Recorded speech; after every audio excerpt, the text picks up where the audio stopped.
Hey, it's Anthony Meisner with Land Title. I wanted to bring your first to know update for Greater Metro Denver.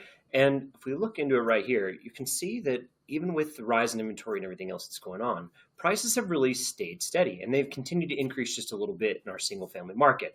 You can see 3.7% up on the average and 2.2% up in the median. Now, if you look over to the condo townhouse market, this is the market that's suffering just a little bit with the added inventory and the lessened competition out there by buyers. But the median's flat again, so that's a good sign. The average down about 1%, so not quite as great as it's been, but this is better than it has been over the last few months. So that all looks great as well. Now, if you look at it by price per square foot, the detached single family homes up 4%. This is really looking like what we want to see. And as you see here, the condo townhouse is kind of trending back towards where it has been. So good sign, yes, absolutely. Condos are being, taking this a little bit harder than the single family, who is really just slightly below average, right? So if we look at supply, here's what's happening in the supply. We have 8,793 units on the market. It might be up 30% from this time last year, but it did fall by 17% in the last month. New listings were 2,600. They're right where they were a year ago. With new listings coming to market at a lower rate than the under contracts for the first time in a while, we are chipping away at some of that inventory, but the rest of it is coming off the market because people are getting frustrated and withdrawing their listings. Now, those under contract numbers, this is the shining light of everything going on right now. 22% more under contracts than we had this time last year. So even though we are seeing some of that seasonal shift, it's really exciting to see more under contracts. Month supply of inventory is only up by a half a month right now, so 25% more than last year, but it could have been so much more extreme. You've really seen some of that inventory come off the market. It should start to feel a little bit more balanced again here soon.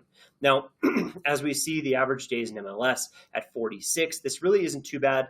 The average last month, if we look back for nationwide averages, they should be closer to 60 or so.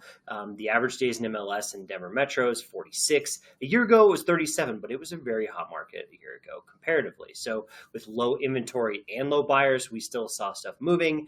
Now we have a little bit more inventory, still low buyers, but it's still resulting in the same thing. Added buyers back in the marketplace have kept our list to sale price closing at 98.6%, same as this time last year, very similar to last month. The one thing that I really like to watch, because it tells us a lot about what's happening in the marketplace, is the showing traffic, right? Because showing is preliminary information. What's coming in the next, 30, 60, 90 days? Well, showings per listing are at 4.7. It's a little bit less than it was this time last year, but you have a lot more inventory on the market. So a little bit of rise in buyer behavior has kept that fairly stable even into November.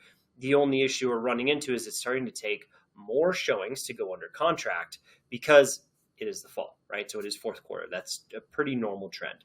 As you start to see that those 16.7 homes to go under contract and about 4.7 showings per listing, it could take a while to go under contract still. Is this going to change over time? Absolutely. But that rise in buyer behavior seems to be something that is going to stay. We've seen it for about 3 months now in a row, and that's a good sign. So if you have any other questions, concerns, need any other information, don't forget to reach out. I'm Anthony at Land Title. Catch you next time.